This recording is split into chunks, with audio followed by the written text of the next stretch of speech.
अस्सलाम वालेकुम, मैं हूं सैयद अखिल। आप देख रहे हैं मेरे साथ परभणी। आज तक चलते हैं परभणी जिले की सबसे बड़ी और खास खबर के लिए।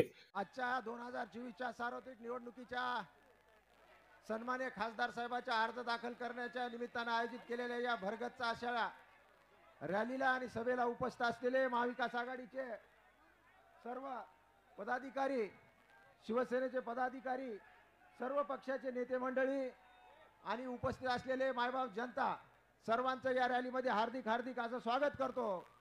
आणि आजची रॅली फॉर्म दाखल करायची रॅली नाही खासदार साहेब, तरी विजय रॅली आहे।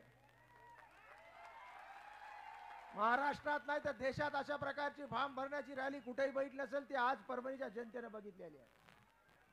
म्हणून विजय आपला पक्का आहे। विजयाला कुठेही रोखू शकत नाही। फक्त आता लीड किती घ्यायची ती तुम्ही ठरवायचं आहे। आघाडी किती घ्यायची ती तुम्ही ठरवायची आहे। खासदार साहेबांची सीट या मतदारसंघातून कमीत कमी 2,500च्या फरकाने निघाली पाहिजे। 2.5 लाखाच्या फरकाने ही सीट आपली ही निघाली पाहिजे। आणि जशा प्रकारचा आज उत्साह तुमच्या सर्वांमध्ये आहे, निश्चितच मराठवाड्यात नाही, महाराष्ट्रात नाही तर देशात सगळ्यात जास्त मताधिक्याने कोणती जागा निघाल तर परभणी लोकसभा निघाल्याशिवाय राहणार नाही। हे शब्द मी तुमच्यातर्फे सगळ्यांना देतो। आणि जशा प्रकारचं सरकार गेल्या 10 वर्षामध्ये तुम्ही पाहिलेला आहे, जशा प्रकारचा भ्रष्टाचार तुम्ही पाहिलेला आहे, मोठ्या प्रमाणावर बेरोजगारी या देशामध्ये निर्माण झालेली आहे, लोकतंत्राची हत्या करण्याचं काम कुणी केलं असेल तर भाजपने केलेलं आहे। म्हणून आपल्याला परत लोकशाही प्रस्थापित करायची आहे। ह्या हुकुमशाहीला इथून हाकलून द्यायचं आहे। या भाजपची हुकुमशाही सरकार आपल्याला उचलून फेकायची असेल तर एक वज्रमूठ आपण बांधली पाहिजे। आणि सन्माननीय खासदार साहेबाला परत एकदा लोकसभेसाठी पाठवण्यासाठी मी तुम्हाला विनंती करतो, आपण दोन्ही हात वर करून सांगा की 2.5 लाखाच्या फरकेला नाही तर खासदार साहेब 5 लाखाच्या फरकेला तुमची जागा इथून गेल्याशिवाय राहणार नाही। एवढाच या निमित्तानं शिवसेनेचं या मतदारसंघामध्ये आहे। महाविकास आघाडीचा आज तुम्ही पाहिला असेल, सन्माननीय राहुल गांधी असतील, सन्माननीय शरदचंद्रजी पवार असतील, सन्माननीय उद्धव साहेब असतील, यांच्याच नेतृत्वाखाली या देशाचं परत एकदा लोकतंत्र आपल्याला वाचवायचं आहे। एवढ्याच या निमित्तानं सांगतो, परत एकदा आपल्याला शुभेच्छा देतो। आणि एवढंच सांगतो, आजची रॅली झाल्यानंतर आपण आपल्या आपल्या गावामध्ये, आपल्या आपल्या नगरामध्ये जाऊन जास्तीत जास्त मतदान कसं पडतंय याकडे आपण लक्ष दिलं पाहिजे। कोण काय बोलतंय, कोण फुटलंय याच्याकडे आपल्याला लक्ष द्यायचं नाही। फक्त माशाच्या डोळ्यावर कसं लक्ष असतं तसं एकच लक्ष असलं पाहिजे की सन्माननीय खासदार साहेबाला आपल्याला निवडून आणायचंय। एवढंच सांगतो आणि थांबतो। जय हिंद, जय महाराष्ट्र। आपल्या परभणी लोकसभेचे लाडके खासदार संजय उर्फ बंडू जाधव साहेब यांच्या फॉर्म भरण्यासाठी आणि आनंद उत्सव आणि विजयाच्या रॅलीसाठी उपस्थित असलेले मंचावर सर्व महाविकास आघाडीचे नेते, या आनंद उत्सव या रॅलीमध्ये आपण आलेले सर्व परभणी लोकसभेचे मतदार बंधू आणि भगिनींनो, मी महाविकास आघाडी आणि काँग्रेस पक्षाच्या वतीनं तुम्हाला एकच नम्रपणे सांगू इच्छितो, खासदार साहेबांनी गेल्या 10 वर्षामध्ये मेडिकल कॉलेज असेल, या रस्त्याचे विकास असेल, हे रस्त्याचे विकास कामं केलेत। आमदार असताना रस्त्याचे विकास कामं केलेत। सर्वात जास्त निधी त्यांच्या आमदार फंडातून आणि खासदार निधीतून मागासवर्गीय वस्तीमध्ये दिलेला आहे। या बाबासाहेब आंबेडकरांनी या देशाचं संविधान लिहिलंय आणि ते संविधान वाचवण्यासाठी या रस्त्यावर आपली मोदीच्या विरोधामध्ये लढाई आहे। जरी वंचित आपल्या सोबत नसल आलं तरी सर्व तमाम आंबेडकरी समाज आदरणीय बंडू जाधव साहेबांसोबत उपस्थित राहणार आहे। मला हे तुम्हाला मुद्दा मी तर सांगायचं आहे, बाबासाहेब आंबेडकरांनी ज्या वेळेस या देशाचा स्वातंत्र्याचा चळवळ, स्वातंत्र्याचा संग्राम काँग्रेस पक्षाचा आणि महाविकास आघाडीचा आहे, त्यावेळेस सुद्धा बाबासाहेब आंबेडकरांनी मनोवादी सरकार उकडून फेकलं होतं। तसंच आपण केंद्रामधलं मोदी आणि शहाचं सरकार परभणीतून बंडू जाधव साहेबांची लाखोच्या लीड देऊन उकडून टाकणार आहोत। एवढं मी तुम्हाला इथं नम्रपणे सांगतो। बराच उशीर झालेला आहे, मी जास्त वेळ घेणार नाही, पण मी खासदार साहेबांना सांगू इच्छितो, गेल्या वेळेस वंचितच्या उमेदवारांनी 1.5 लाख मतदान घेतलं होतं। यावेळेस खासदार साहेब 1.5 लाख आणि त्याच्या पुन्हा 50,000 2 लाख लोकांची आंबेडकर युनियनचं मतदान आपल्याला पडणार आहे, हे सुद्धा मी तुम्हाला इथं नम्रपणे सांगतो। 580 किलोमीटरची ज्यावेळेस धम्मयात्रा परभणी शहरातून मुंबईपर्यंत आम्ही काढली। त्यावेळेस खासदार साहेबाचा कार्यक्रम, महाराजाचा कार्यक्रम पाथरी सुरू होता। मी साहेबांना विनंती केली की साहेब, आमची धम्मयात्रा दुपारी 1 वाजता सुरू होणार आहे। खासदार साहेबांनी सर्व समाजाचा, सर्व जाती समाजाला एकत्र घेऊन जाणारा हा आपला उमेदवार आहे। तो कार्यक्रम सकाळी 11 वाजता केला आणि आमच्या धम्मयात्रेच्या स्वागतासाठी स्वतः खासदार साहेब तिथं शुभेच्छा देण्यासाठी आले।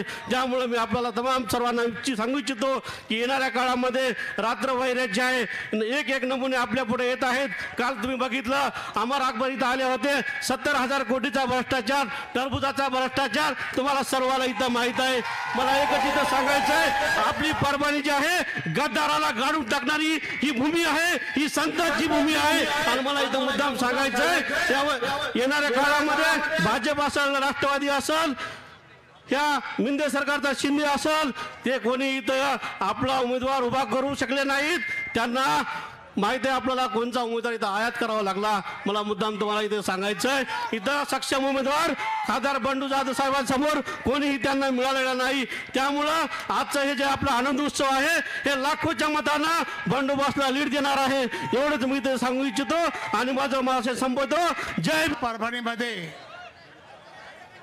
आपले खासदार बंडू जाधव यांच्यासाठी आज फॉर्म भरण्याचा हा कार्यक्रम होता।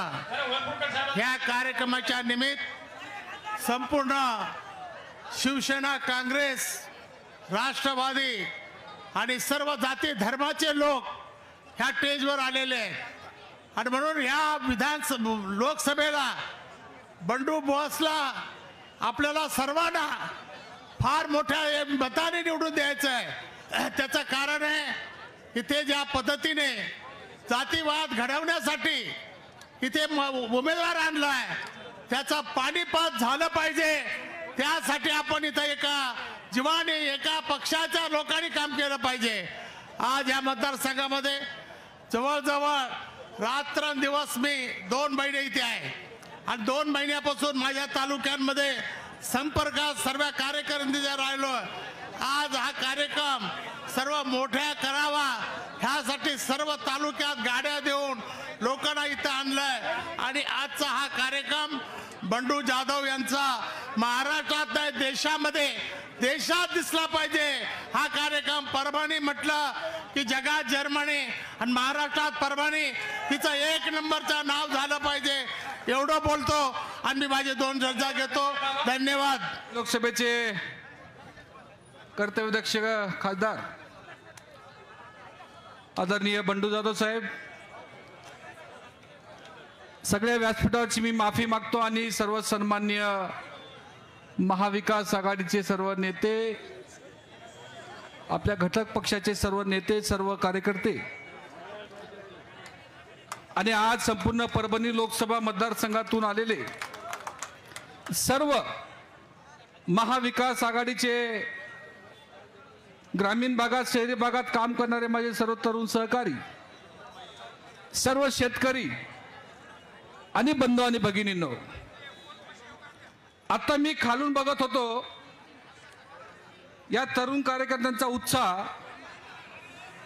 काही युवक म्हणत होते की फॉर्म भरायची रॅली नसून ही विजयाची रॅली आहे। अशा प्रकारचा उत्साह खरं बोलतं मी आज बघितला। मी खासदार साहेबाला आजच मी 26 तारखेच्या निवडणुकीच्या तमाम माझ्या संपूर्ण लोकसभा मतदारसंघाच्या जनतेच्या वतीनं मी आजच खासदार साहेबाला खासदार म्हणून या ठिकाणी मनापासून शुभेच्छा आजच्या कार्यक्रमाच्या निमित्ताने। काल परवा या ठिकाणी महायुतीचा उमेदवारीचा फॉर्म दाखल झाला। काही नेत्यांची मी भाषणं ऐकले, विशेष करून आमच्या जिंतूरच्या फेसबुक आमदारांचं भाषण ऐकलं मी।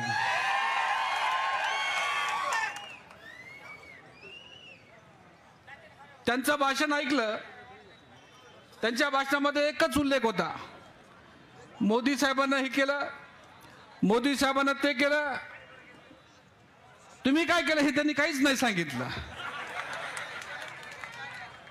अरे आम्ही आज सांगू शकतो, बंडू जाधव साहेब मेडिकल कॉलेजसाठी त्यांनी केवढा मोठा संघर्ष केला. त्यांच्या प्रयत्नामुळे या ठिकाणी मेडिकल कॉलेज आलं. तसं तुम्ही सांगा ना काय केलं तर.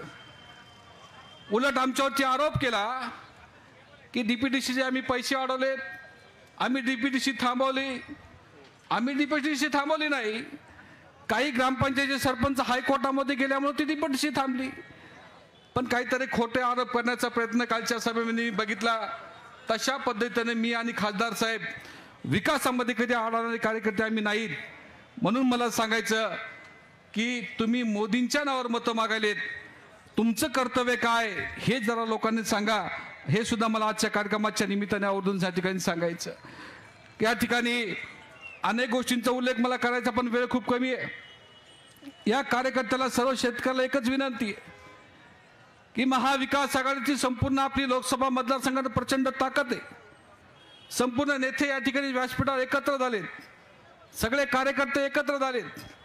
मी सगळ्या शेतकऱ्यांना कार्यकर्त्याला एकच विनंती करतो की परभणी लोकसभेचे खासदार बंडू जाधव साहेब म्हणजे असे खासदार आहेत, रात्री 12 वाजता जरी फोन केला तर ते फोन उचलतात आणि त्याचं काम करतात. असे खासदार या ठिकाणी आपल्या लोकसभेचे आहेत. म्हणून आपल्याला बाहेरचा खासदार नाही पाहिजे, परभणीचाच खासदार पाहिजे. ही सुद्धा भूमिका आपल्याला सगळ्याला घ्यावं लागणार. परभणीकरांच्या अस्तित्वाची लढाई आहे, हे परभणीकरांची लढाई आहे. ही खासदार साहेबांची लढाई नाही, ही तुमची आमची सगळ्यांची लढाई आहे.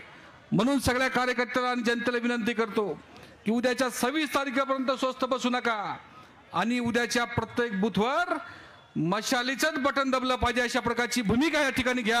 हे सुद्धा मी आजच्या कार्यक्रमाच्या निमित्ताने सांगतो. आणि आजच खासदार साहेबांना सांगतो की जिंतूर शेलूमध्ये आम्ही सगळे कार्यकर्ते जीवाचं रान करू आणि यावेळेस जिंतूर शेलूमधून चांगल्या प्रकारचं मताधिक्य देऊ अशा प्रकारचा विश्वास मी आजच्या कार्यक्रमाच्या निमित्ताने या ठिकाणी देतो. पुन्हा एकदा खासदार साहेबाला मनापासून शुभेच्छा देतो आणि थांबतो. जय हिंद, जय महाराष्ट्र. आदरणीय व्यासपीठ और परभनी ज़िले कार्यकर्ता, ताल्लुक़े से शहर से आए हुए सभी समाज के यहाँ पर जमा हुए हैं, मैं सबको अभिनंदन करता हूँ. मैं ज़्यादा टाइम नहीं लूँगा. बंडू बॉस को मैं मेरे समाज की तरफ से, परभनी जनता के समाज की तरफ से पहली मुबारकबाद देता हूँ कि आने वाले वक्त में परभनी ज़िले का जो इलेक्शन होने वाला है सब में बड़ी लीड से चुनकर आने वाले सभी समाज के लोग, ख़ासतौर पर मेरा मुस्लिम समाज की तरफ से ज़िले के अंदर जितने भी मुस्लिम समाज और जितने समाज है, मैं परभनी के जनता को और बंडू बॉस को बहुत बहुत मुबारक देता हूं. आने वाले 26 तारीख को सभी समाजों से मेरी अपील है कि भारी अक्सरियत में वोट देकर बंडू बॉस को कामयाब कीजिए. जय हिंद, जय महाराष्ट्र. तिने देवानंद केलं मला. आता काय सांग, ती वैजयंती मला कुठे आगावचे शिवसेनेवाले. अरे जोड तर चांगला लावायचा. व्यासपीठावर उपस्थित विरोधी पक्ष नेते आदरणीय अंबादासजी दानवे साहेब, आमचे नेते वरपुडकर साहेब, आपल्या सगळ्याचे मामा घनदाट मामा राहुल पाटील साहेब, रेंगे साहेब, या लोकसभेचे उमेदवार, तुमच्या आमच्या जीवाचं काळीज,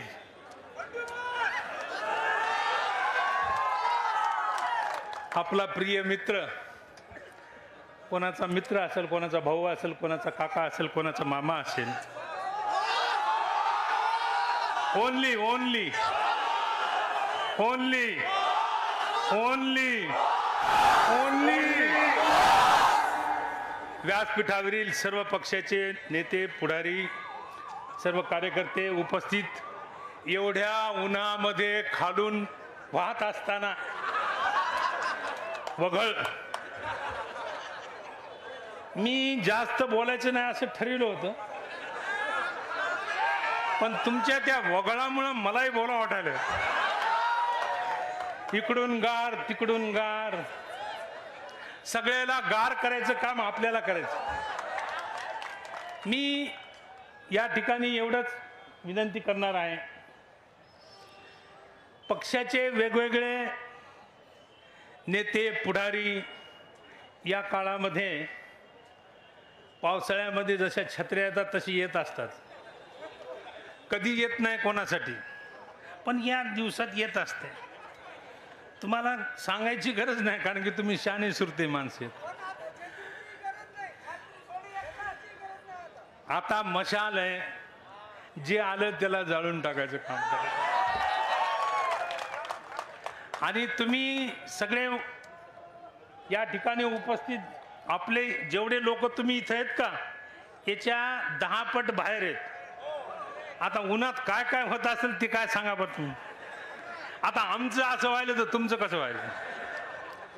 आणि मी एवढीच हात जोडून विनंती करतो, आज भाषण जास्त नाही करत, बऱ्याच ठिकाणी आपल्याला भाषणं करायची, मागचा पुढचा हिशोब करायचा आहे, तर हिशोबाला थोडासा टाइम देऊ.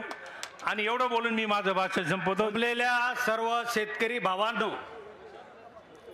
या कार्यक्रमाचे आपल्या मतदारसंघाचे खासदार आदरणीय संजयजी जाधव साहेब, मंचावरील सर्व मान्यवर भावांनो, ही निवडणूक स्वातंत्र्यानंतरची सर्वात महत्त्वाची निवडणूक जर काय असेल तर ही निवडणूक आहे.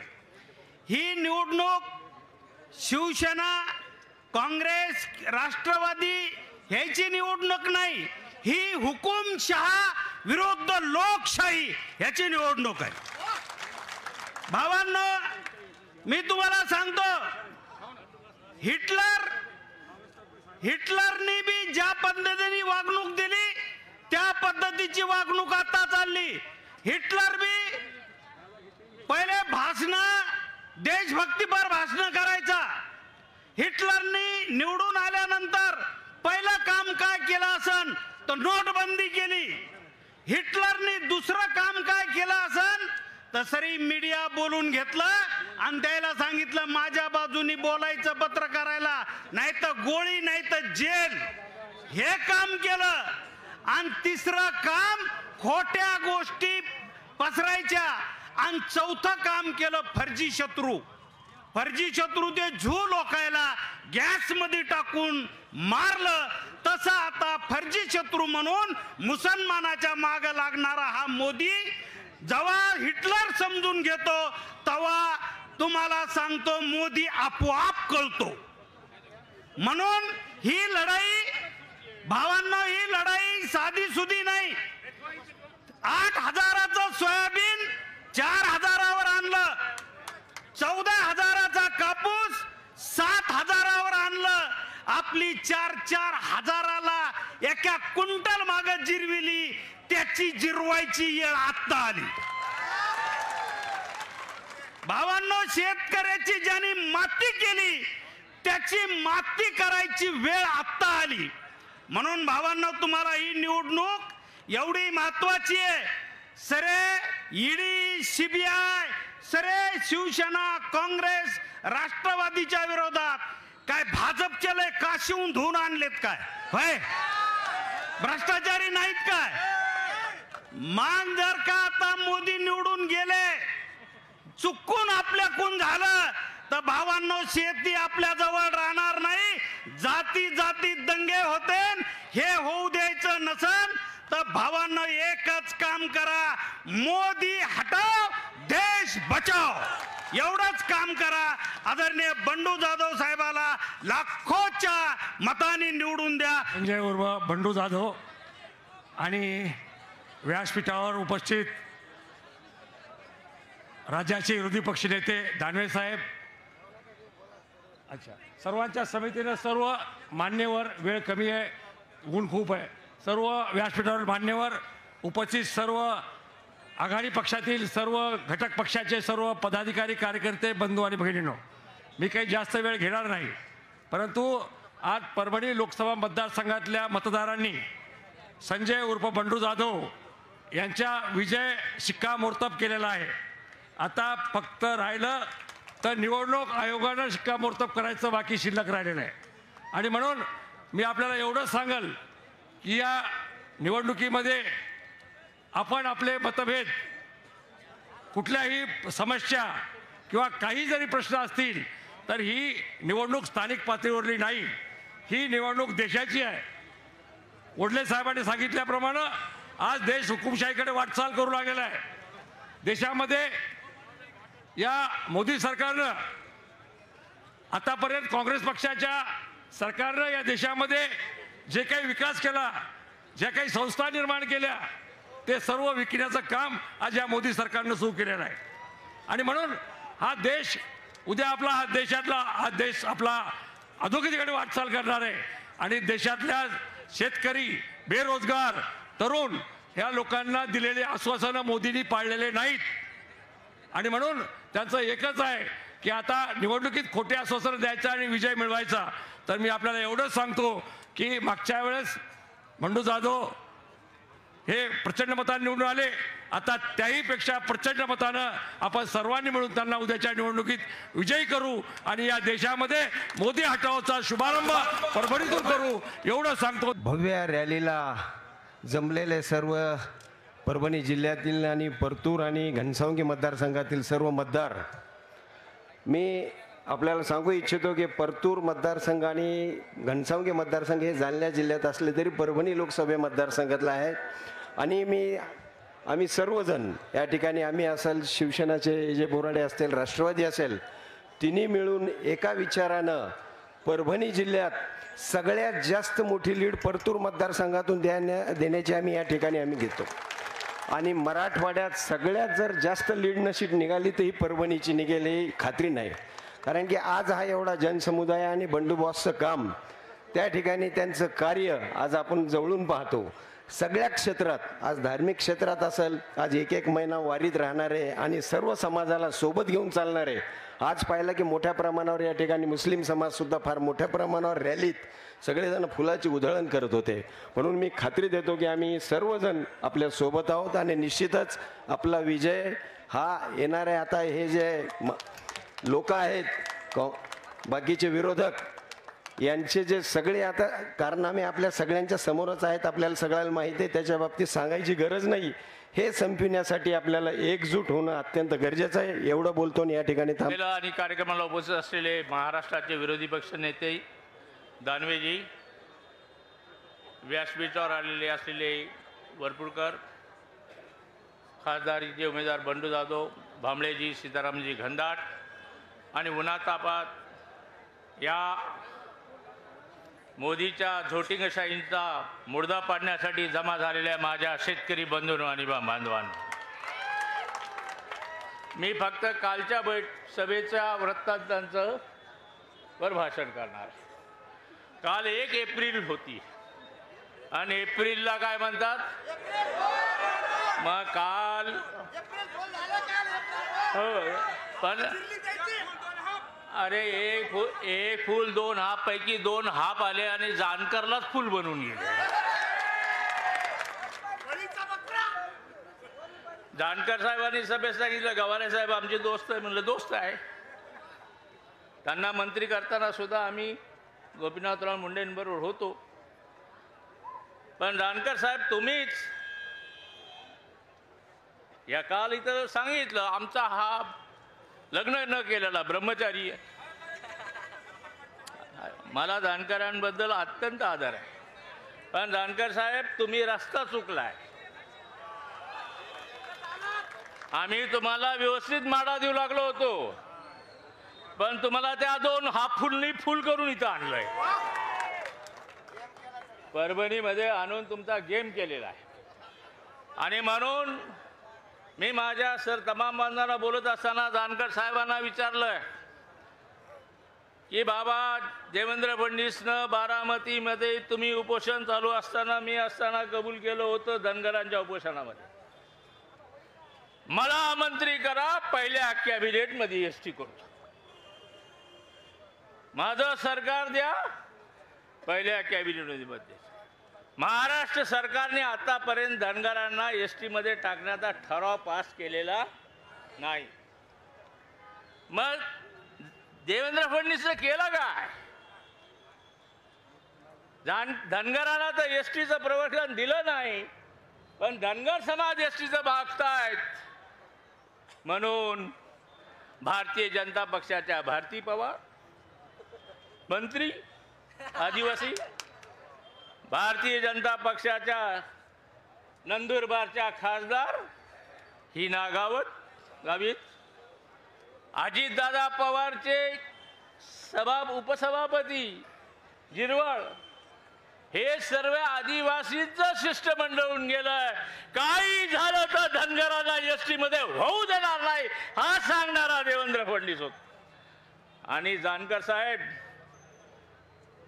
तुम्ही त्याचा निषेध केला आणि आज त्यांच्याच व्यासपीठावर जाऊन बसले. तुमचं तर असं झालंय, गाढवही गेलं आणि ब्रह्मचर्यही गेले. म्हणून आपण या थापा मारणारे लोक, काल सांगितलंय विकास आम्ही करणार. अहो शिंदे साहेब, तुमचा DPTCचा मंत्री बनसोडे खोके घेऊन जे तुमच्या घरात बसला, 2 वर्ष झाला परभणीत आलाच नाही. परभणीचा विकास करायची तुमच्या सरकारची हमी असताना तुम्ही DPTCची मीटिंग घेत नाही, पैसे सगळ्यांचे अडवतात, हायकोर्टाचे ऑर्डर झालेले, काही निर्णय करत नाही. आणि दोष कोणाला? विरोधी पक्षाच्या बंडू जाधवला. बंडू जाधव राग कशाचा? वडपुळकरांवर राग कशाचा? भांबळेबरोबर राग कशाचा? ही परभणी आहे, ही निष्ठावंताची आणि निष्ठावंतांच्या बरोबर आहे. म्हणून तुम्ही कागदावर काही गणित माना, पण समाज उफाळलेला आहे. आघाडीचं, लोकशाही आघाडीचं तुफान आलेलं आहे. आणि या तुफानामध्ये हे सगळेजण, दानकर साहेब, आपल्या बहिणीनं आपल्याला सल्ला दिला. काल पंकजाताई व्यासपीठावर होत्या, त्यांनी सांगितलं, त्या अजितदादा सुद्धा व्यासपीठावर होते. ती म्हणलं भाऊ बहिणीला विसरेल, पण बहीण भावाला विसरणार नाही. दादाला पाहूनच बोलल्या ते. आम्ही घराघरात भाऊबीज करतो, रक्षाबंधन करतो, तो बहिणीचा गळा घोटण्यासाठी नाही, तिचं संरक्षण करण्यासाठी. ही हरामखोर ती बहिणीच्या मागे लागलेली, ती तुम्हा आम्हाला काय सोडणार आहे? राजकारणाकरता घरबेदीपणा, राजकारणाकरता घरफोडीपणा, डाकेगिरी करणाऱ्या माणसांना परभणीत थारा मिळणार नाही. आणि बंडू जाधव कधी नाही त्या सर्वात जास्त मतांनी निवडून येणार आहे. आणि राष्ट्रवादीची सर्व शक्ती तुमच्यावर आहे. एवढाच आवाज करून माझे 2 शब्द संबोधतो. जय हिंद, जय महाराष्ट्र. 2024च्या लोकसभेच्या निवडणुकीच्या जाहीर मिरवणुकीच्या संबंधित असलेले 2024 यानंतर विरोधी पक्ष नेते माननीय दानवे साहेब, माजी मंत्री राजेश टोपे साहेब, आमदार राहुल पाटील साहेब, गंधाट मामा, विजयरावजी भांबळे, मंचवर बसलेले सर्व मान्यवर आणि आपले उमेदवार, आघाडीचे उमेदवार बंडू उर्फ संजय जाधव उर्फ बॉस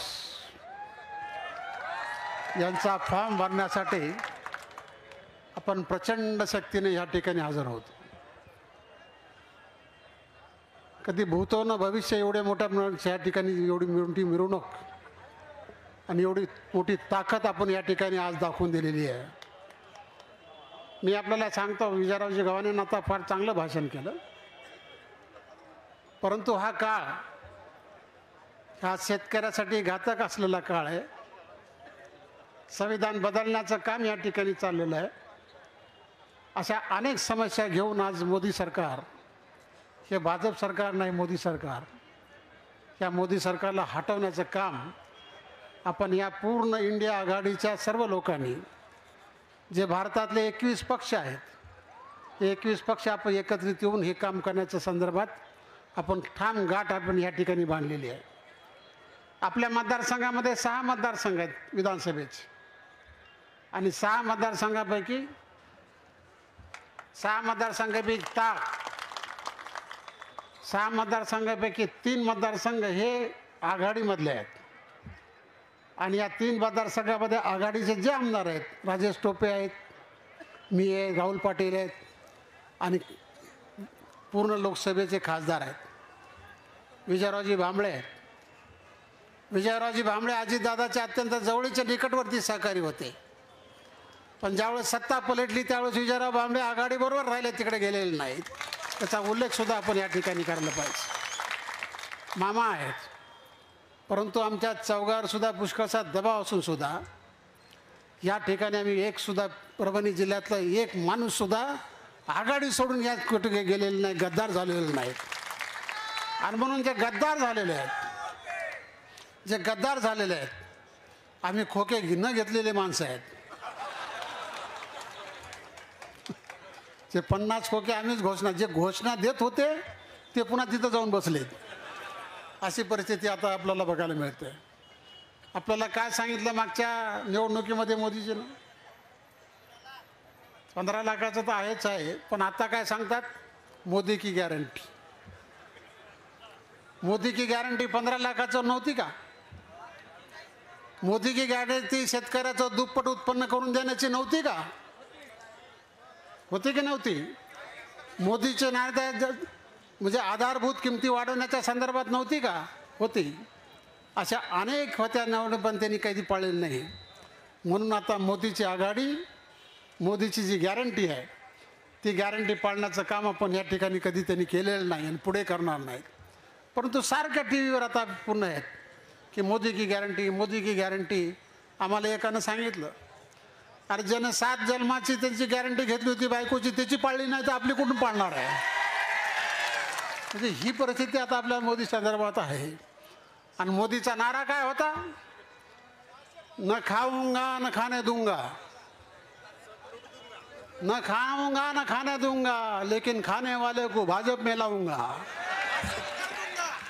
अशा प्रकारची परिस्थिती आता मोदी सरकारची आहे. म्हणून हे चित्र आता कुठंतरी बदलण्याची आवश्यकता आहे. आज बंडू जाधवच्या संदर्भामध्ये 2 निवडणुका झाल्या, 2 निवडणुकीमध्ये ते खासदार झाले. आता तिसरी आपल्याला हॅट्रिक करायची. आपल्याला काय करायची आहे? हॅट्रिक करायची आहे. आणि हॅट्रिक करून आपला परभणीचा खासदार हा दिल्लीमध्ये आपल्याला संसद भवनामध्ये पाठवायचा आहे, बहुमतानं पाठवायचा आहे. या दृष्टिकोनातून आपण विचार करायचा आहे. म्हणून आमचा काँग्रेस पक्ष असेल, आपल्या आघाडीतले सगळे पक्ष असेल, आपण पूर्ण ताकदीनिशी एक माणसाला पूर्ण जबाबदारी धरून पूर्ण ताकदीनिशी फार मोठ्या संख्येनं आपल्याला ह्या ठिकाणी आणायचे आहे. आणि काहींचं भाषण आपल्याला काल परवा झाली, आज बऱ्याच लोकांनी भाषणं काल झाली. आता पुढचे आश्वासन त्यांनी दिलेत की 6 महिन्यानं तुम्हाला आणखी असं करून तसं करू तसं करू, चारबेरी चॉकलेट. आता विजयरावनं जसं सांगितलं की जाणकारा जसा बळी घेतला तसं अजितदादानं स्वतःची जागा वाटवण्यासाठी बळी घेतलेला आहे. त्याचा सुद्धा विचार आपण या ठिकाणी केला पाहिजे. असे अनेक उदाहरणं आहेत. म्हणून त्याचा विचार या ठिकाणी करायचा नाही. उद्या 26 तारखेला येताना मतदान हे करायचं आहे. आणि मशाली अशी इतकी झुकवायची आहे की लोकांना मोजताना सुद्धा आले पाहिजे आणि आकडे दिसताना सुद्धा दुसरे कोणते दिसले नाही पाहिजे, फक्त मशाला दिसली पाहिजे. एवढंच या ठिकाणी करून मी आपले 2 शब्द संपवतो. जय महाराज. 2024 लोकसभा सार्वत्रिक निवडणुकीच्या निमित्ताने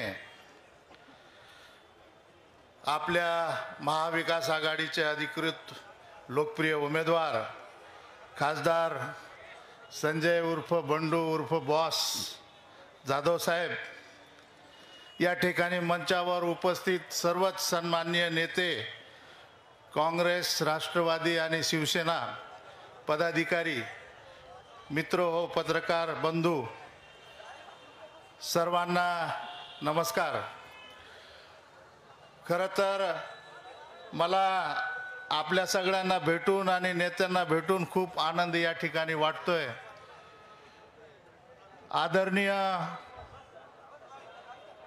माजी मुख्यमंत्री उद्धवजी ठाकरे साहेब आणि आदरणीय माजी आरोग्यमंत्री राजेशजी टोपे साहेब यांचं सर्वप्रथम मी महाराष्ट्राच्या जनतेच्या वतीने आभार मानतो की आपण कोविडच्या काळामध्ये या महाराष्ट्राला लेकरू समजून तुम्ही सांभाळलं, जपलं आणि अनेकांचे जीव या ठिकाणी वाचवले.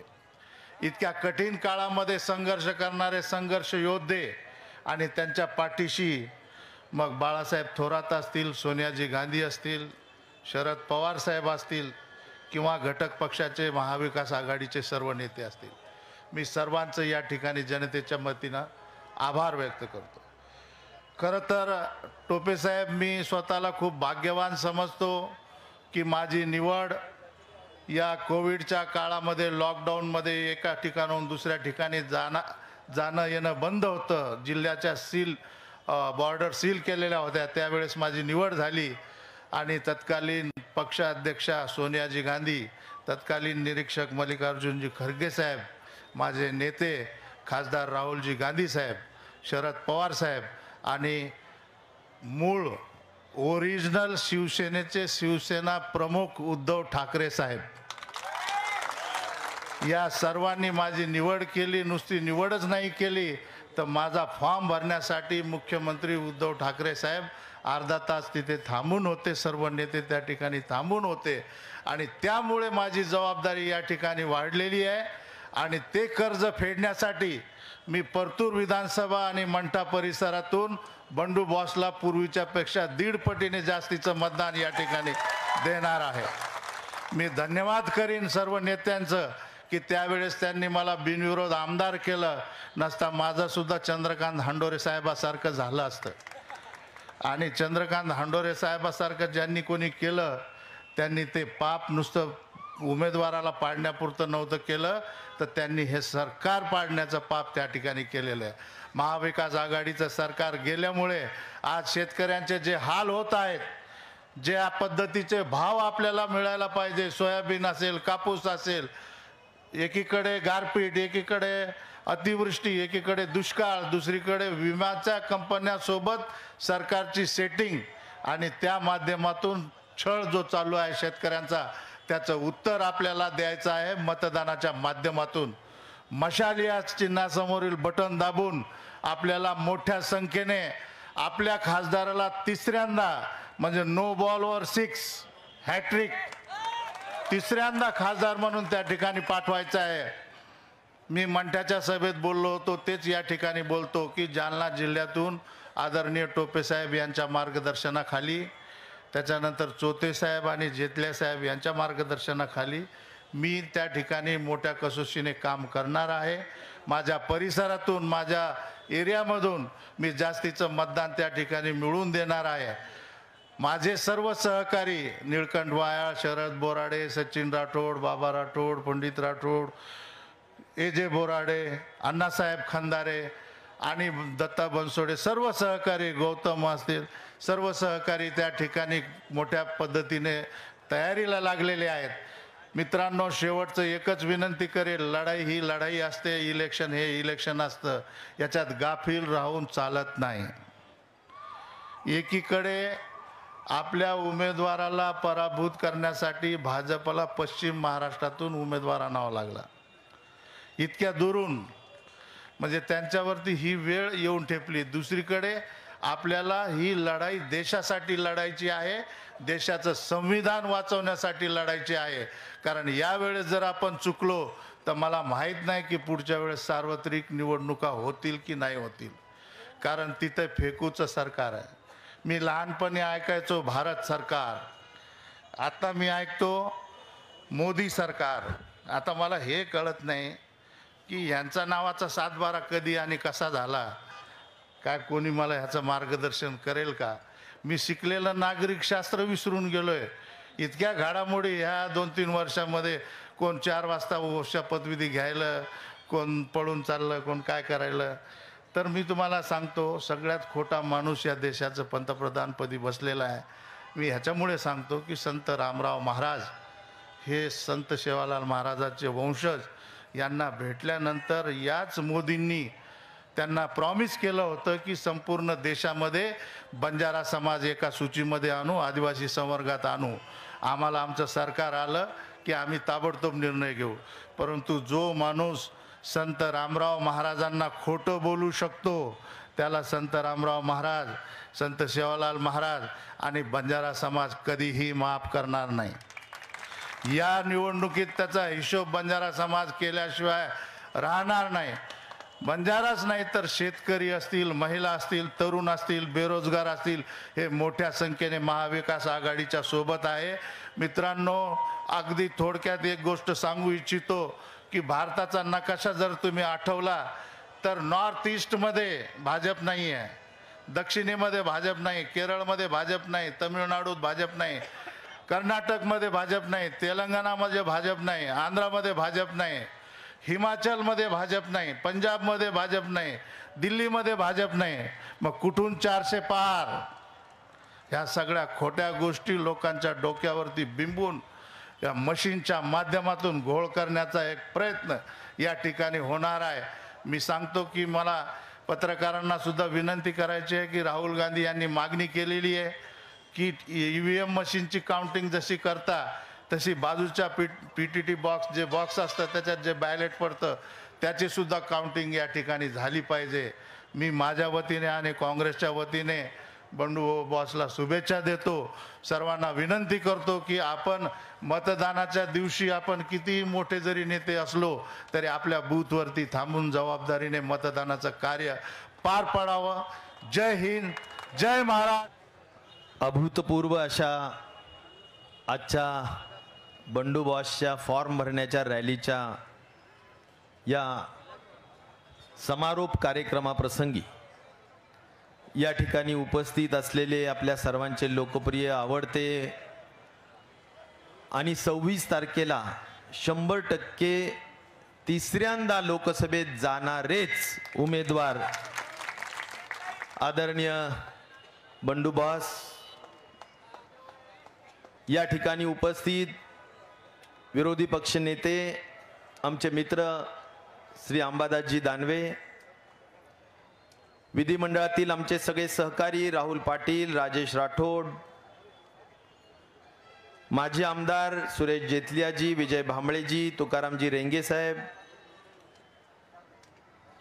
मंचावर उपस्थित विजयराव गव्हाणे, शोधगंधाट मामा, सुरेशराव देशमुख, मीराताई रेंगे, संतोष सांबरे, वरपुडकर साहेब, AJ बोराडे साहेब, इसाक लालाजी, लक्ष्मण वडलेजी, खरं तर सर्व घटक पक्षाचे सर्व सन्मान्य सहकारी आणि उपस्थित तमाम लोकसभा मतदारसंघातून आलेले सर्व कार्यकर्ते, शेतकरी, मतदार बंधू आणि भगिनींनो,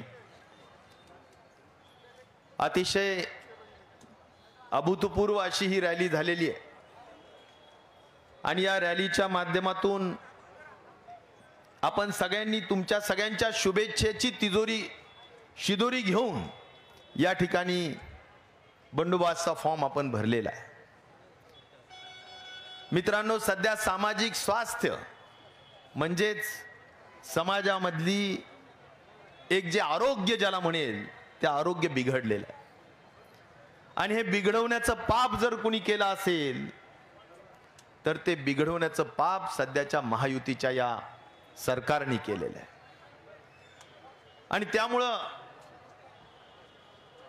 आपला जो छत्रपती शिवाजी महाराज, शाहू फुले आंबेडकरांचा महाराष्ट्र, या महाराष्ट्रामध्ये खऱ्या अर्थाने सामाजिक आरोग्य बिघडण्याचं जे महापाप झालंय, याला उत्तर जर काही असेल तर ते उत्तर म्हणजे 26 तारखेची आपली निवडणूक आहे मित्रांनो. आणि त्यासाठी मशालला मतदान करून आपण निवडून द्या, ही माझी सगळ्यात पहिली महत्वाची मागणी या ठिकाणी करायची. ही निवडणूक मला सांगायचं म्हणजे सत्य विरुद्ध असत्याची निवडणूक. ही निवडणूक म्हणजे हुकुमशाही विरुद्ध लोकशाहीची निवडणूक. ही निवडणूक म्हणजे मी म्हणेल की सर्व निष्ठावान जे लोक या ठिकाणी आहेत, या निष्ठे विरुद्ध अनिष्ठेची किंवा अनीतीची ही निवडणूक. कारण तुम्ही जर बघितलं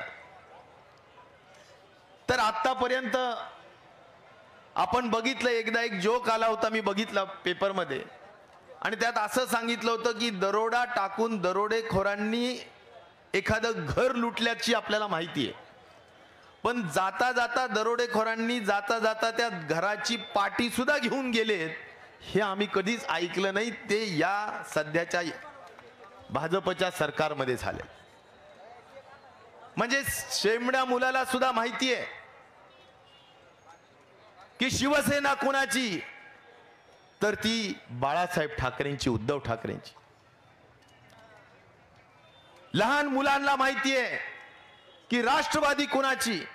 आम्ही सगळेजण साक्षीदार आहेत की 10 जून 1999 ला आदरणीय पवार साहेबांनी स्थापन केलेला हा पक्ष पण आज कुठे गेलेला आहे.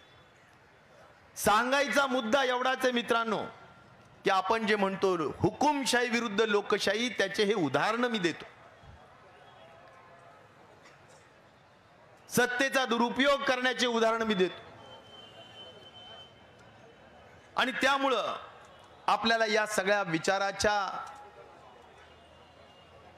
विचाराची खऱ्या अर्थाने ही लढाई आहे. आणि विचाराच्या या लढाईमध्ये आपल्याला सत्याला जिंकवायचंय, आपल्याला लोकशाहीला जिंकवायचंय, आपल्याला संविधान टिकलं पाहिजे यासाठी कार्य करायचं.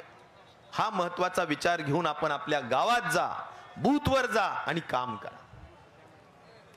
काय जे काही गॅरंटी मला वाटतं आमचे ज्येष्ठ आदरणीय वरपुडकर साहेबांनी सांगितली, मोदी गॅरंटी, त्यांनी फार छोटी यादी सांगितली मोदी गॅरंटीची. पण मी म्हणेल खूप यादी अशी की ज्या यादीच्या त्यांनी काय सांगितलं, 15 लाख आणू तुमच्या खात्यात देऊ. पण माझं एक सांगणं आहे की अजून एक नारा होता. काय नारा होता की ज्या नाऱ्यावर 2014 ला त्यांनी निवडणूक लढवली, बहुत हो गई महंगाई की मार, अब की बार. पेट्रोल किती झालं, 100 क्रॉस. डिझेल किती झालं, 100च्या जवळ. Gas cylinder 1200. DAP 14च्या अगोदर होती, आता सिमेंट, लोखंड, सगळ्या गोष्टी महाग झाल्या.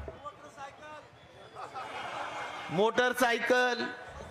आणि सगळ्यात मित्रांनो भिडू, रोज जे खातो ना आपलं, त्या सगळ्या शेतकरी, मजूर, जो आपण खातो, साधं काही किराण्यातून घेऊन या तुम्ही, प्रत्येक जणाला काय भरावं लागतं, GST. काय भरावं लागतं, GST. कोणी विचार करतं GSTच्या माध्यमातून आपल्या सगळ्यांच्या खिशातून किती पैसे काढले जातात. आज मिठावर, तेलावर, तिखटावर, सगळ्यांवर GST. असं कोणतं बियाणं असो, खत असो, सगळ्या गोष्टी.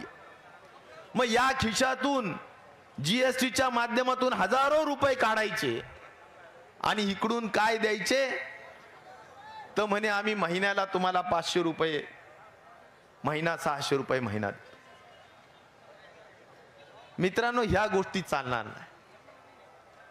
शेतकरी हुशार झालेला आहे आणि त्यामुळे या सगळ्या गोष्टी आपल्याला सगळ्यांना नीटनेटक्या लोकांपर्यंत जाऊन पोहोचल्या पाहिजे. आज मोदीच्या गॅरंटीच्या माध्यमातून मी सांगेल की इथले स्थानिक BJPचे नेते सुद्धा काय म्हणत होते, फार मोठ्या वल्गना होत्या की आमचं सरकार येऊ द्या, आपण सगळेजण कापूस पिकवतो, सोयाबीन पिकवतो. काय म्हटले होते, सरकार येऊ द्या, आम्ही किती भाव देऊ, 10,000 रुपये आम्ही भाव देऊ. आमचं सरकार येऊ द्या, आम्ही 6,000 रुपये कशाला भाव देऊ, सोयाबीनला भाव देऊ. हे आमचं वाक्य नाही, हे वाक्य BJPच्या ज्येष्ठ नेत्यांचं. सरकार येऊन आज 10 वर्ष होऊन गेले, पण आमच्या सगळ्या 80% 90% शेतकऱ्यांचा कापूस 7,000च्या कमीच विकल्या गेला. सोयाबीन 42 रुपयाच्या वर गेलेलं नाही. मग ह्यांची कोणती गॅरंटी खरी मानायला पाहिजे. ना भाव वाढला.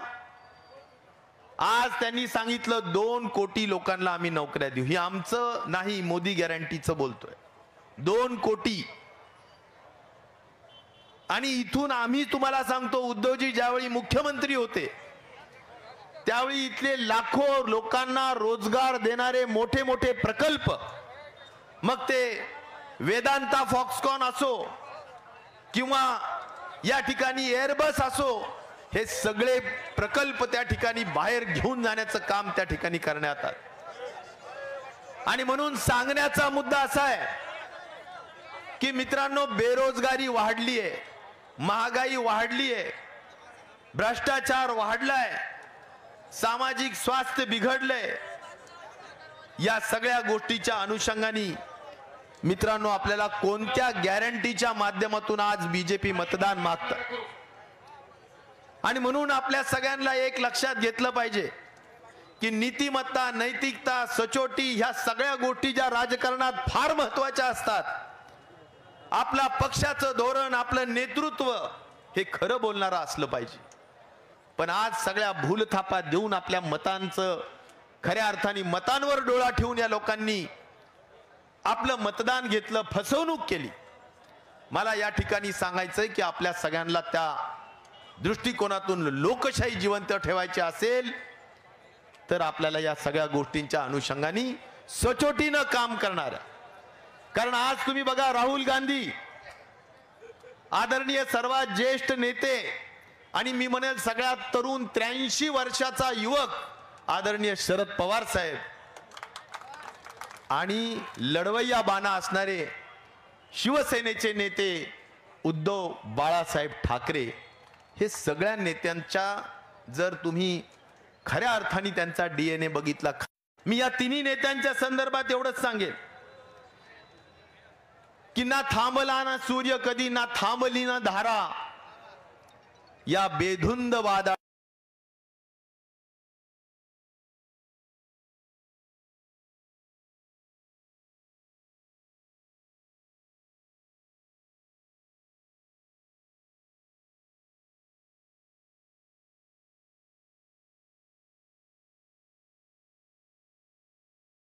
मोठे पद दिले. आज त्या लोकांना अडचणीत टाकण्याचं काम ज्या लोकांनी केलेलं आहे, खऱ्या अर्थाने त्याला उत्तर देण्याचं काम तुम्ही मतांच्या माध्यमातून करून दाखवावं, अशी कळकळीची विनंती मी आज या निमित्ताने आपल्याला करू इच्छितो.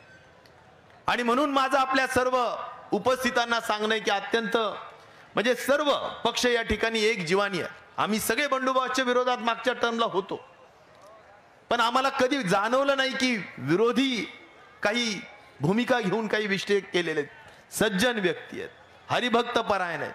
आम्ही नेहमी तिकडं पंढरपूरच्या आषाढी यात्रेला नेहमी एकत्र जात असतो आणि सर्वसामान्य माणसाची नाळ जोडलेला नेता आहे. आणि या सगळ्या दृष्टिकोनातून आपल्याला त्यांना साथ देण्याची गरज. आणि म्हणून जालन्यातून तर आम्ही दोन्ही मतदारसंघ निश्चित प्रकारे चांगली विश्वासाने साथ देऊ, हाच प्रामाणिक शब्द या निमित्ताने आम्ही सगळ्यांना या ठिकाणी द्यायला आलं. आज आपल्या उपस्थित सर्व कार्यकर्त्यांना सांगायचं की निश्चित प्रकारे आपल्या जोश चांगला आहे, उत्साह चांगला आहे, त्याची आवश्यकता आहे, परंतु खूप ओव्हर कॉन्फिडन्स मध्ये जाण्याची आवश्यकता नसते. राजकारणामध्ये सगळ्यांनी जमिनीवर पाय ठेवून काम करण्याची आवश्यकता आहे. आणि म्हणून तुम्हाला सगळ्यांना माझी नम्र विनंती आणि सूचना आहे की गावात लोक जोडा, नाराजा ठेवू नका. हे जे काही महापाप सगळ्या या पद्धतीनं शेतकऱ्यांना नागवण्याचं, युवकांना नागवण्याचं, महागाई निर्माण करण्याचं, आज संपूर्ण जातीत जात ठेवली नाही, धर्मात धर्म ठेवला नाही, या सगळ्या गोष्टींचं जरा वाचा फोडण्याचं काम आपण सगळ्या जनतेमध्ये जाऊन कार्यकर्ते बांधवांनी केलं पाहिजे, अशी अपेक्षा या निमित्ताने करतो. आणि म्हणून प्रतिक्रिया देऊ नका, प्रतिसाद द्या, अशा पद्धतीचं कार्यकर्ते बांधवांना या निमित्ताने सांगून आपण सगळ्यांनी मोठ्या मताधिक्यांनी आपल्याला 3 गोष्टी एकत्र आहेत. हात आहे आणि हातात मशाल आहे आणि मशालीत हातात तुतारी सुद्धा आहे. त्यामुळे या सगळ्या हातात मशाल आणि तुतारी घेऊन खऱ्या अर्थाने आपल्याला माहिती आहे की मशाल ही सुद्धा एक काय म्हणायचं त्याला, लढाईला जाण्याच्या दृष्टिकोनातूनची एक महत्वाचं चिन्ह आहे, प्रकाश देणारं चिन्ह आहे. तुतारी ही सुद्धा एक स्वाभिमानी बाणा शिकवणारं चिन्ह आहे, एक पवित्र आणि शुभ चिन्ह म्हणून आपण त्याच्याकडे पाहतो. आणि त्यामुळे या तिन्ही चिन्हाची सांगड आणि अनेक मित्रपक्ष सुद्धा या ठिकाणी बसलेले आहेत. मी सर्वांचंच नामोल्लेख करून वेळ घेऊ इच्छित नाही, पण जे जे म्हणून सगळे घटक पक्ष मदत करतायत त्या सगळ्यांच्या सहाय्याने समाजातले सर्व घटक, कधी जात पात धर्म विषय नाहीये, सर्व घटकांना घेऊन आपल्याला उद्याच्या या निवडणुकीत खंबीरपणे आपल्या बंडू बॉसला निवडून आणायचंय, एवढीच या निमित्ताने खुणगाट मनाशी बांधून आपण जाऊया आणि जोरदार पद्धतीनं काम करूया अशी अपेक्षा या निमित्ताने करतो आणि माझं लांबलेलं भाषण थांबवतो. धन्यवाद. आजच्या या फक्त फॉर्म भरण्याचा कार्यक्रम आहे आणि त्याच्यासाठी एवढ्या विराट संख्येनं आपण उपस्थित आहात. ज्यांचा फॉर्म भरण्यासाठी आपण आलोय ते संजय जाधव उर्फ बंडू बॉस,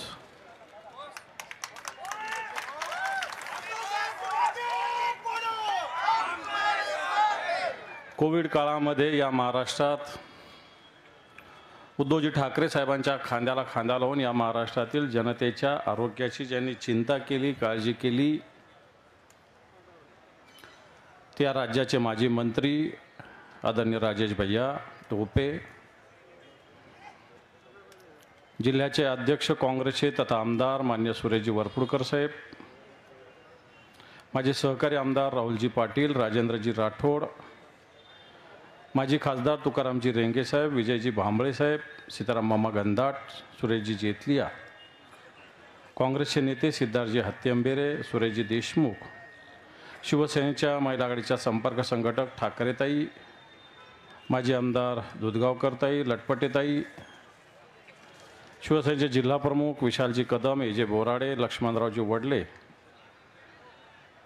राष्ट्रवादी काँग्रेसचे अध्यक्ष विजयजी गव्हाणे, मीराताई रेंगे, इसाकजी लाला, माजी आमदार संतोषजी सांबरे, उपस्थित व्यासपीठावरील सर्व मान्यवर, माता भगिनी आणि समोर उपस्थित तिन्ही पक्षाला प्रेम करणारे सर्व बांधवांनो, खरं तर कालसुद्धा इथं एक फॉर्म भरला गेला. तिथं काही घोषणा केल्या गेल्या आणि सगळ्यात महत्त्वाचं विचारलं गेलं की 10 वर्षात तुम्ही खासदारांना बघितलं का? हा प्रश्न योग्य आहे का अयोग्य आहे? बंडू बॉसला कोणी बघितलं नाही असं परभणी जिल्ह्यात एखादा माणूस भेटला कोणाला? बघा, अशा पद्धतीनं खोटं भाषण या ठिकाणी झालं, त्याचा समाचार मी निश्चित घेईल. पण तो हा समाचार घेत असताना जे उमेदवार दिले त्यांचे काही वक्तव्य माझ्याजवळ आहे. यांनी असं म्हटलेलं एकदा, फार दिवस नाही लांब अजून, कारण बऱ्याच सभा गाजवायच्या, तेव्हा मी आत्ताशी ट्रेलर बंडू बॉस सांगतो, कारण नंतर आपल्याला सगळं बघायची सोय एकेकाची.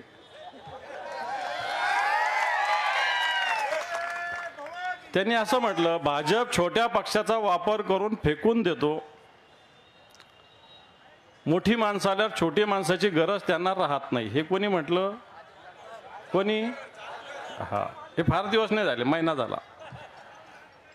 अजून त्यांनी म्हटलं की भाजपनं माझ्यासोबत आत्तापर्यंत धोका केला आहे, पण मात्र मी इमानदारीनं त्यांच्यासोबत राहिलेलो आहे. हे कोण म्हटलं? त्याच्यानंतर अजितदादा एकदा बोलले की त्यांनी माझं बारामतीचं वाटोळं करायला सुरुवात केलेली आहे जानकरांनी. असं कोण बोललं? अजितदादा बोलले. आणि मग आता हे तिकडचं पार्सल इकडे कशाला पाठवलं? कारण आम्ही ऐकत होतो आमच्याकडूनच माडाला जानकर उभा राहणार असं ऐकत होतो, परंतु मला असं वाटतं भैया, हो ना, सांगतो ना, माडाला उभा राहणार अशा पद्धतीनं घोषणा केली होती महाविकास आघाडीकडून, पवार साहेबांनी घोषणा केली होती, आणि आता इकडं पार्सल आलं. का आलं माहिती आहे? का आलं माहिती आहे का? इकडे निवडून येऊन काही घेणं नाही, तिकडे बारामती सेव्ह करायची म्हणून इकडे पाठवलेलं, लक्षात ठेवा, बाकी काही नाही.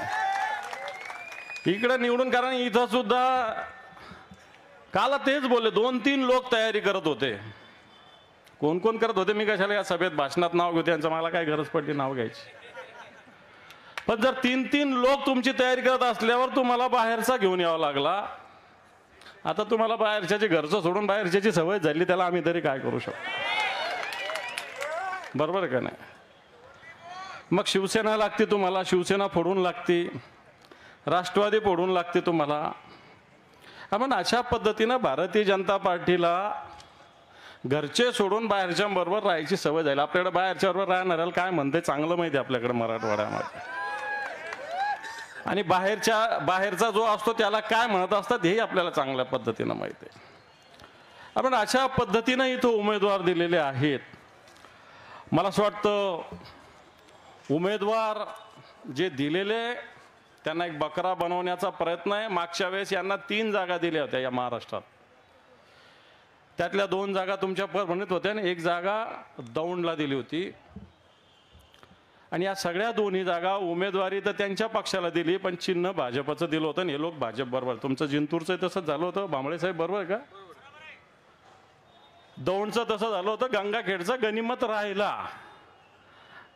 आता गंधाट मामा आपल्याला अवघड नाही साफ करण्याच्या येणाऱ्या काळात, बरोबर आहे का नाही? आणि म्हणून मला असं वाटतं एवढा धोका ज्या पक्षाने दिला, ज्यांनी दिला, त्यांच्यासोबत आज अशा पद्धतीनं आपल्या समोरचा उमेदवार गेलेला आहे. पण आपल्याकडे जे संजय जाधव बंडू बॉस ज्यांना म्हणतो त्यांच्याविषयी सगळ्यांनी सांगितलेलं आहे. ते वारकरी आहे, या सगळ्या गोष्टी आहेत. परंतु सगळ्यात महत्त्वाचं मला चांगलं आठवतं, या परभणीमध्ये ज्यावेळेस वैद्यकीय महाविद्यालय व्हावं त्यावेळेस उपोषणाला बसणारा हा गडियन जोपर्यंत होत नाही तोपर्यंत उपोषण न सोडणारा गडी. मला आठवतं त्याच उद्धवजी ठाकरे साहेब मुख्यमंत्री होते. MIDCची की कोणती जागा घ्यायचा मुद्दा होता बहुधा, का कृषी आपल्या विद्यापीठाची. आणि हा आता काही जणांनी काल घोषणा केली की महायुतीच्या काळामध्ये वैद्यकीय, महायुतीच्या नाही महाविकास आघाडीच्या काळात वैद्यकीय महाविद्यालय परभणीला आलेलं आहे. आणि म्हणून मी सांगेल की या महाविद्यालय तर आलंच, पण तुम्हाला चांगलं आठवतं की ज्या 70-30 हा एक विषय होता, या मराठवाड्याचा धगधगता तरुणांचा विषय होता. ज्या मेडिकल कॉलेजमध्ये प्रवेश घेत असताना 30-70चं प्रमाण असावं, सरसगट नव्हतं. मराठवाड्यातल्या मेडिकल शिक्षण घेऊ इच्छिणाऱ्या विद्यार्थ्यांवर हा अन्याय होत होता. फडणवीसांच्या सरकारच्या काळात सुद्धा त्यांचे उंबरठे झिजवले होते 5 वर्ष. परंतु ज्या वेळेस उद्धवजी ठाकरे साहेबांचं सरकार आलं त्यावेळेस बंडू बॉस यांनी पुढाकार घेतला आणि 70-30चा निर्णय रद्द झाला. या मराठवाड्यातल्या विद्यार्थ्यांना न्याय देण्याची भूमिका घेतली होती. आणि म्हणून मला असं वाटतं खऱ्या अर्थानं 1-2 कोटी बेरोजगारांना रोजगार देण्याची घोषणा होत असताना या मराठवाड्यातील वैद्यकीय शिक्षण घेऊ इच्छिणाऱ्या विद्यार्थ्यांना न्याय देण्यासाठी आज आपले जे उमेदवार आणि आपले जे खासदार आणि उद्या सुद्धा होणार जे खासदार आहे ते संजय जाधव यांनी पुढाकार घेतला होता. आपण काल बऱ्याच जणांनी सांगितलं की कोण कोण इथं आलं. मी काय फुल हाफ काय म्हणण्याच्या भानगडीत पडत नाही, पण तो अजितदादा म्हटलं की देशाचे भवितव्य ठरवणारी निवडणूक आहे. दादा सगळ्यात आधी तुमचं भवितव्य ठरवणारी तुमची बारामती येते का बघा. देशाचं भवितव्य काय बघता तुम्ही? 2-4-5 जागा आहे त्या सांभाळा, येतात का नाही येतात. एवढी चापलुसी. कमळाबाई कोण? अजितदादाच म्हणत होते का नाही? कमळाबाई घ्या अजितदादाच म्हणत होते का नाही? आता घ्या तुम्हीच कमळाबाई घ्या, आता तुम्हीच घ्या कमळाबाई. आपण देशाची भवितव्य जर ठरवणारी ही निवडणूक असेल तर मला असं वाटतं देशाचं भवितव्य ठरवणारी निश्चित आहे. पण या देशाची राज्यघटना, काल कोणतरी सांगितलं की तुम्हाला विरोधक प्रचार करतात, परंतु भारतीय जनता पार्टीच्या एका खासदारांनी सांगितलं की 400 यांना कशाला पाहिजे, देशाची घटना यांना बदलायची आहे. आणि म्हणून मला असं वाटतं घटना ही डॉक्टर बाबासाहेब आंबेडकरांनी लिहिलेली घटना आजही 1950ला ही घटना या प्रजासत्ताक राज्य प्रजासत्ताक राष्ट्र आपलं हिंदुस्थान भारत झालं.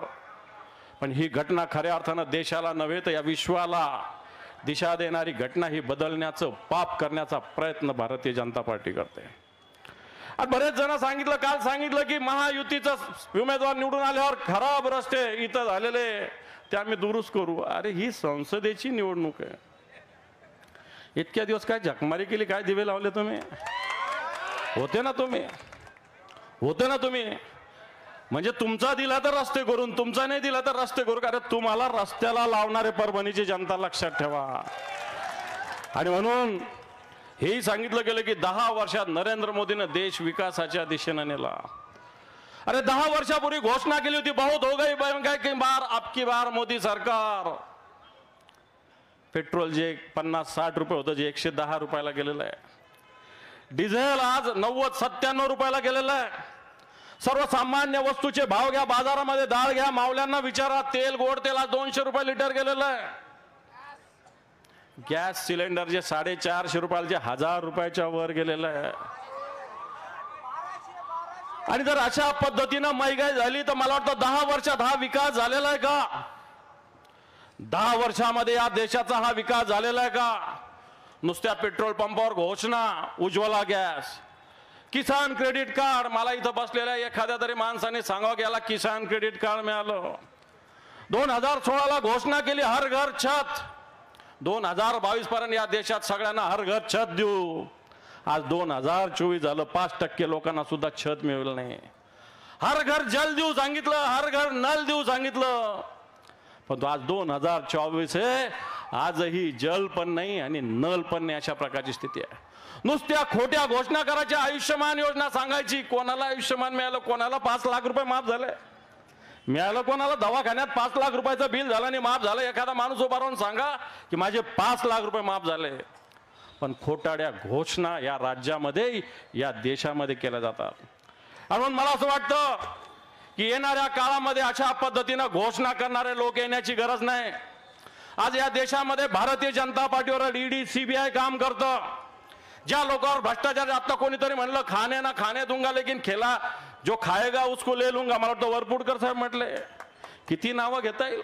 आपल्या शेजारचे अशोक चव्हाण, प्रताप सरनाईक, भावना गवडी, नारायण राणे, छगन भुजबळ, किती लोकांचे नाव घेता येईल? या सगळ्या लोकांना ईडीचा धाक दाखवून स्वतःच्या पक्षात घेतलं. आज या देशामध्ये 2 मुख्यमंत्री जेलमध्ये.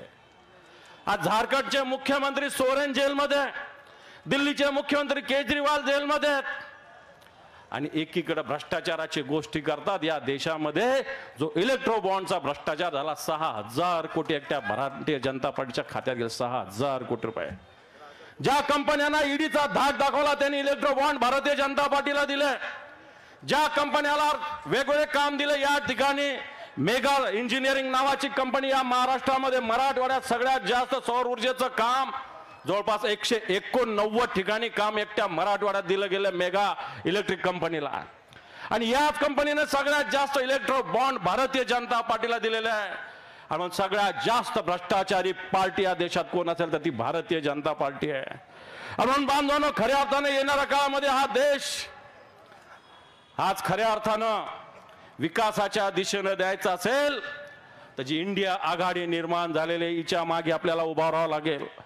आजकाल सांगितलं गेलं की या परभणीमधून कोणता मार्ग चालला? शक्तीपीठ 9 खेड्यातून चालला, फक्त 9 खेड्यातून. खोट्या घोषणा करण्याचं काम हे सरकार करतं. म्हणून बांधवांनो, मी आव्हान करायला जास्त भाषण करत नाही. एक संजय जाधव सारखा एक तडफदार शिवसैनिक जनतेच्या प्रश्नावर कधीही अर्ध्या रात्री आवाज द्या, 24 तास आवाज द्या, 7 आठवड्यातले 7 दिवस आवाज द्या, या महिन्यातले 30 दिवस आवाज द्या, वर्षाचे 365 दिवस आवाज द्या. अशा आवाजाला ओ देणारा आपला उमेदवार नव्हे तर खासदार आहे, लक्षात ठेवा.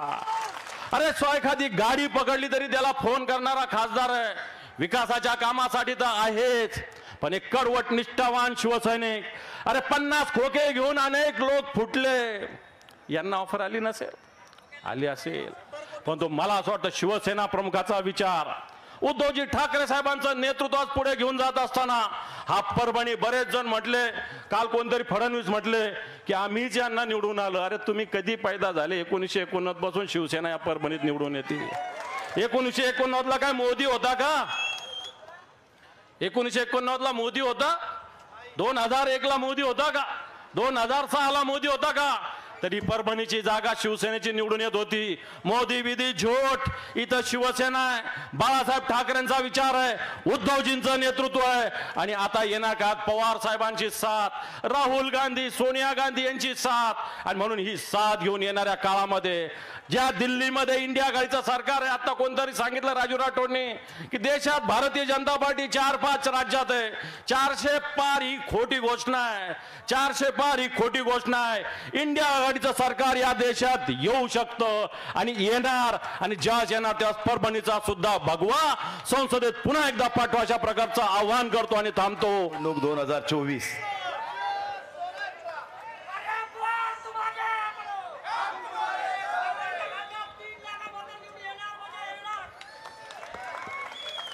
परभणी लोकसभा मतदारसंघातील निवडणुकीच्या पार्श्वभूमीवर उमेदवारी अर्ज दाखल करण्यासाठी जमलेल्या व्यासपीठावरील सर्व सन्माननीय अतिथींचे मी या ठिकाणी हार्दिक अभिनंदन करतो आणि उपस्थित सर्व माझ्या मतदार बंधू भगिनींनो, वेळ भरपूर झालाय. सकाळी 8-9 वाजल्यापासून तुम्ही बाहेर आहेत. त्याचं भान ठेवून मी या ठिकाणी मोजक्या शब्दात आपल्याला या ठिकाणी बोलण्याचा प्रयत्न करतो. 26 तारखेला आपल्याला मतदान करायचे. ते मतदान करताना आपल्याला किती जागरूकता बाळगायचे हे आपण अगोदर काळजी घेतली पाहिजे. 1989 पासून ते 2019 पर्यंत आम्ही धनुष्यबाणाच्या समोर मतदान करून आम्ही या ठिकाणी निवडणुका जिंकल्या.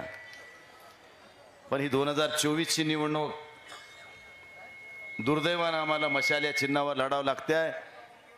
हे आपल्याला या ठिकाणी आवर्जून सांगणं मला कर्तव्य वाटते. पण आम्हाला मशाल सुद्धा नवीन नाही. दानवे साहेब, तुमच्या संभाजीनगरमध्ये 1989ला मोरेश्वर सावे साहेबांच्या रूपानं मशाल चिन्ह हे पुरस्कृत शिवसेनेचंच होतं आणि तिच्यावर सुद्धा शिवसेनेचा खासदार या ठिकाणी निवडून आलाच होता.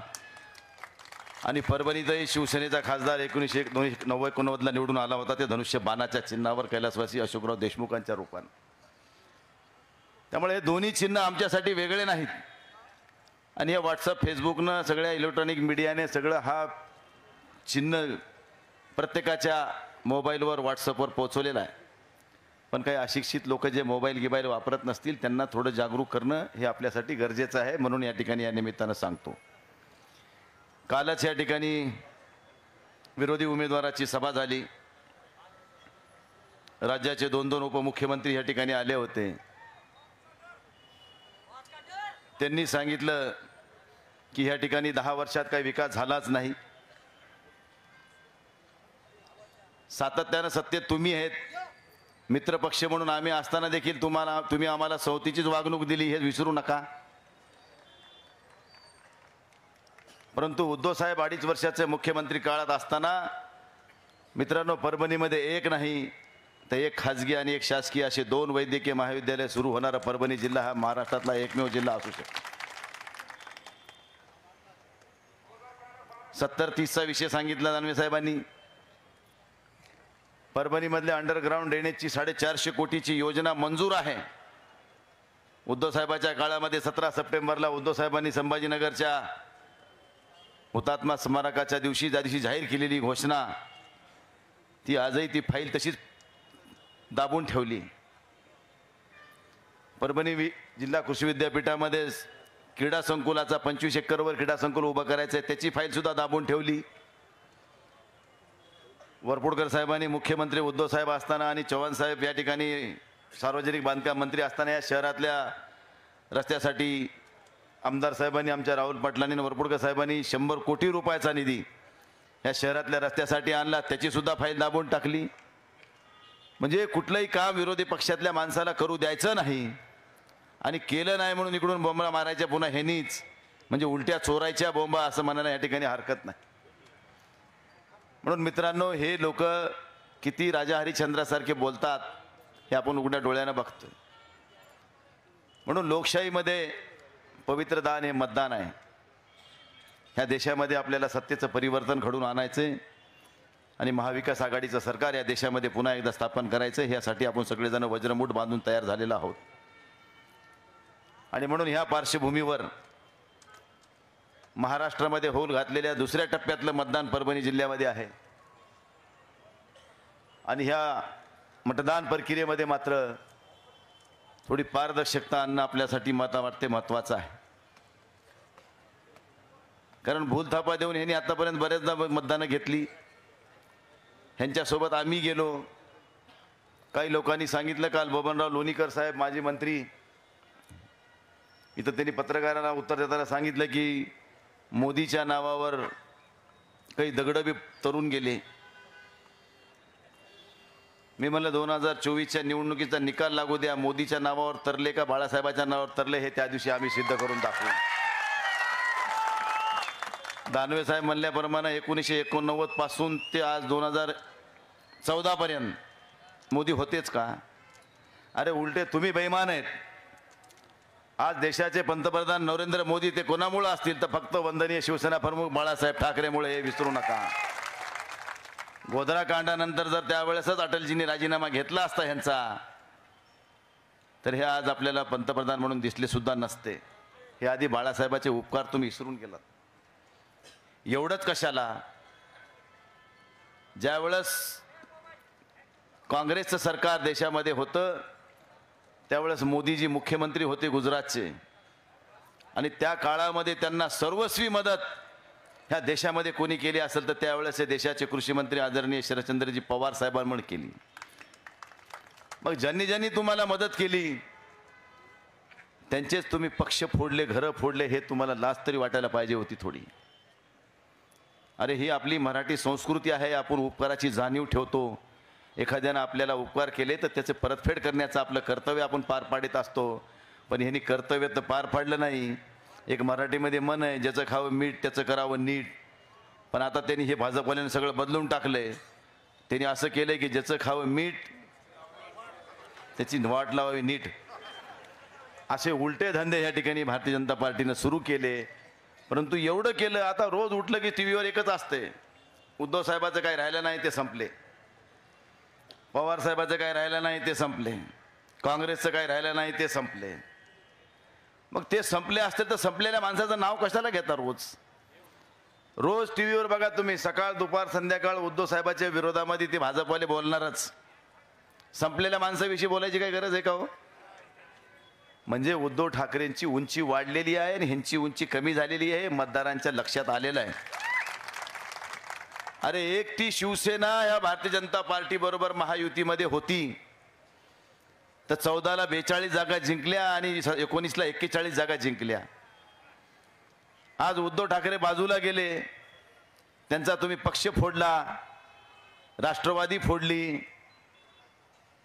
पण तुमचे आता जवळजवळ तुम्ही सगळे पक्ष एकत्र केले, मनसे सुद्धा जवळ घेतली, तरी तुमचं 41 आणि 42 गणितच जुळना. काही ठिकाणी तर उमेदवार बी मिळणार, काही ठिकाणी तर बाहेरचे लादल्या जातात. मग एवढ्या सगळ्या परिस्थितीमध्ये उद्धव ठाकरेची फक्त भीती आहे. कोरोना काळामध्ये केलेलं काम असेल,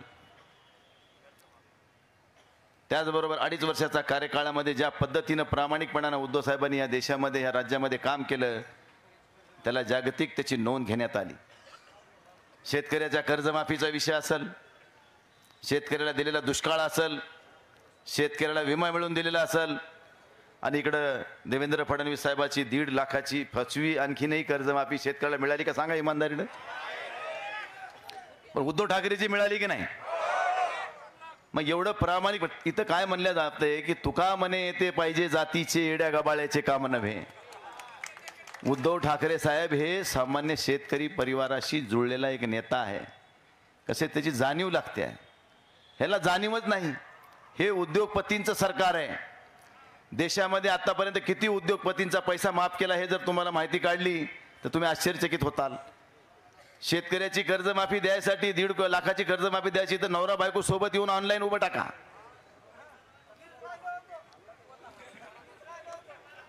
मग अशा पद्धतीची छळवणूक करायची. शेतकऱ्याच्या मालाला भाव नाही, जेव्हा शेतकऱ्याच्या घरात माल आला की तिकडे निर्यात बंदी करायची. जेव्हा सोयाबीन शेतकऱ्याच्या घरात आलं की तुम्ही सोयाबीन आयात करायचं. कापसाला भाव तर कधीच नव्हता. 10,000चा भाव देतो म्हणणारेच आता 6,000-6,500 मध्ये शेतकऱ्यांनी कापसं विकलीत. पुन्हा सन्मान योजनेच्या नावाखाली तुम्हाला द्यायलेत ना 6,000 रुपये वर्षाला. अरे एकरी 10 क्विंटलचं सोयाबीनचा उतार जरी धरला नाही, एक अल्पभूधारक शेतकरी 5 एकरवाला त्याला 50 क्विंटल सोयाबीन होईल. 6,000चा भाव जर शेतकऱ्याला मिळाला असता तर 1 लाखाचं उत्पन्न त्याला वाजवीपेक्षा जास्त मिळालं असतं. पण त्याच्यात सुद्धा तुम्ही चोरी केली. आम्हाला 6 देताना 94 तुम्ही हाणता आणि पुन्हा म्हणता की आम्ही शेतकऱ्याचे कैवारी आहेत. शेतकऱ्याचे कैवारी म्हणून घ्यायचा नैतिक अधिकार भारतीय जनता पार्टीला राहिलेला नाही, या ठिकाणी मी आवर्जून सांगतो. म्हणून मित्रांनो, उद्याच्या 26 तारखेला आपल्याला ही बदला घेण्याची वेळ आहे. या देशामध्ये मोदीजीचं सरकार काढून टाकणं आणि महाराष्ट्रामध्ये महाविकास आघाडीचं पुन्हा एकदा विधानसभेवर भगवा फडकवणं हे आपल्या सगळ्यांचं उद्दिष्ट असणार आहे. म्हणूनच आपल्याला एकजूट केल्याचे सगळ्यांनी एकजूट बांधलेली आहे. व्यासपीठावर सगळ्या पक्षाचे सर्व सन्मान्य आमदार, माजी खासदार सगळेजण उपस्थित आहेत. आम्ही सगळे एकजुटीने या ठिकाणी कामाला लागलो. आपापसामध्ये काही मतभेद असतील तर ते गाव पातळीवर राजकारण करताना 2-3 पक्ष वेगळे वेगळे लढत असतात, त्यावेळेस थोडी बहुत स्पर्धा होतच असते. पण आता आपण ज्या अर्थी सगळे एकत्र आलोत त्या अर्थी आपण एक दुसऱ्याला समजून घेतलं पाहिजे आणि समजून घेऊन काम केलं पाहिजे. आज ह्या निवडणुका मोठ्या आहेत. उद्या विधानसभेच्या होतील, नंतर सारी स्वराज्य संस्थेच्या होतील. जसं आम्ही आता वाटाघाट्या केल्यात वरच्या घडामोडीवर, विधानसभेला तशा स्वरूपाच्या वाटाघाट्या होतील. तशाच वाटाघाट्या तुमच्या वेळेससुद्धा करण्याचा प्रयत्न आम्ही सर्व व्यासपीठाला करतो. कारण शेवटी हा कार्यकर्ता जगला तर तुम्ही आम्ही म्हणून नेते म्हणून जगू. कार्यकर्ताच जर नाही जगला तर तुमच्या आमच्या जगण्याला काही किंमत राहणार नाही, असं ह्या ठिकाणी ह्या निमित्तानं मी आवर्जून सांगू इच्छितो. म्हणून मित्रांनो, उद्याची 26 तारीख तुमच्या आमच्यासाठी महत्त्वाची तारीख आहे. आज उमेदवारी अर्ज दाखल करण्याचा दिवस होता. एका मोठ्या संख्येने, एवढ्या मोठ्या संख्येने तुम्ही येताल अशी आम्हालाही अपेक्षा नव्हती.